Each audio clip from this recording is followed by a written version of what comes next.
What is it that got you where you are today? What is it? What part of you made it all happen? Most probably it's your mind, right? You didn't get to where you're going because you're physically strong and able to outwork everybody. It's your mind. And you probably also know that the most powerful mind is a calm, steady, peaceful mind. That's where clarity lives, right? And maybe because you know this, and you know that science has proven that meditation and mindfulness are exceptionally good for you, your longevity, your creativity, your productivity.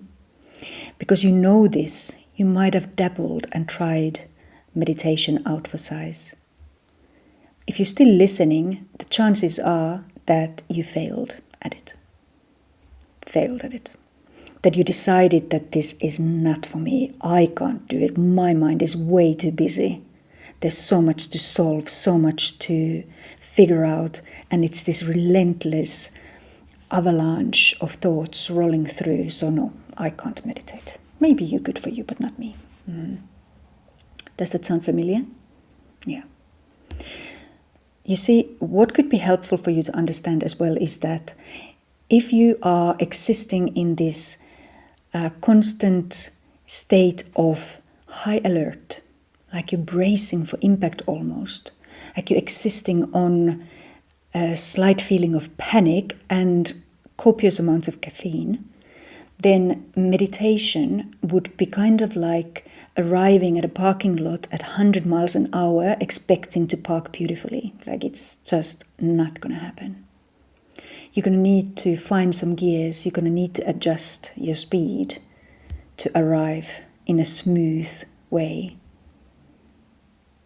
I mean, you could go for like a 7-day meditation retreat and by the end of it find your way there. But my guess is that you don't have the time for that. You can't take yourself off to a mountainside, to a retreat center right now to make that happen, no. Not having time is one of the most common objections that people have for picking up any of these practices anyway. So let me make this a little bit easier for you. The first thing to understand is that your nervous system favors familiar. It doesn't care what's good for you or what would be better. Familiar is choice number one. Because we know that this is what we can do. This is how we survive and get through the day, moving from A to B successfully. Even if it's a hell of a hard job, I make it. And that's how you're going to do it the next time, and the next time, and the next time. And the more times you do it, the deeper that groove, that habit becomes.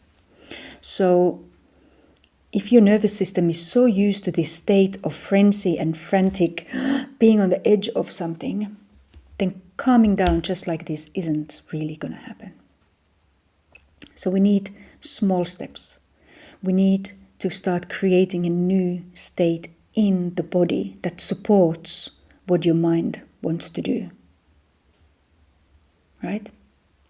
It's like I cannot get inspired and produce really great work if I walk into a room that's hugely messy and chaos and piles of paper and things. For me, I need to clear, tidy, and then access my easy flow and my creativity. For you, it might be something else, but ultimately we need to set the scene. And for a clear mind, we need to set the scene in the body, have a settled, peaceful feeling in the body. Now, you might have also heard about breathwork by now, because every podcast out there is talking about breathwork, and from Tony Robbins to all the big gurus, all the big teachers, they're all talking about breathwork. So it must be on your radar. And you know what? It works. That's why everybody's talking about it, because it works. And I'm sure that you have been told before to just take a deep breath. Just breathe. You'll be all right. You just breathe. But what people don't know is how to breathe, how to take a deep breath. It doesn't mean something like that, because that never made anybody feel any better. That's not relaxing. That's not creating more space or clarity. That's just a more kind of activating breath, right? What deep breath actually means is deep into the belly. So what you need to focus on if you want to start now, if you want to start creating change that you can feel now, if you want to start laying the foundation for clarity in your mind now, I recommend that you learn how to exhale. That's it. To start to pay attention, as you listen to me now, to start to pay attention to your exhale and let it sink all the way down. It's like coming down flights of stairs or in an elevator, just slowly getting closer to ground level, the pit of your stomach. Just let yourself exhale. The inhale will take care of itself. Just exhale. Let go. Let yourself touch down. Simple as that for now. And when you finally allow yourself to exhale all the way to the bottom, you will find that there's a little pause. Just a second or two, maybe it's even just a split second, when everything stops. Nothing happens. It's a moment of space, moment of peace, moment of stillness. Let your face soften, your jaw soften, your shoulders soften, and just notice that little pause. A moment of rest. And then receive your next breath. Don't take it. Receive it. Just let your body open and inhale. It'll do it all by itself. All you gotta do is exhale. And this very simple act, just taking 3 or 5 rounds of breath with noticing the pause at the bottom, exhaling properly, can start to change your life. The first time my attention was focused on this very small moment, powerful small moment, is by Eckhart Tolle. And he said that you can learn all the techniques under the sun, do all the practices, all the methodologies that you can imagine. But if you had to just choose one, the one that's going to create the biggest difference for you in your life, this is it. The pause between breaths. So that's where I recommend you start. You don't need to throw in the towel, quit for the day. Always look forward to the end of the day when you can put your feet up and maybe pour that glass of wine because you've survived yet another day, or look forward to the weekend or the next holiday to be able to rest. You can rest anytime. After you put the phone down, 2 breaths. When you're waiting at the traffic lights, a couple of breaths. When you're waiting for the elevator, a couple of breaths. Just make it a habit. Stick your house full of post-it notes, your office full of post-it notes to start. And just, all of them just say pause. So that you start to develop this habit of exhaling. And watch what happens.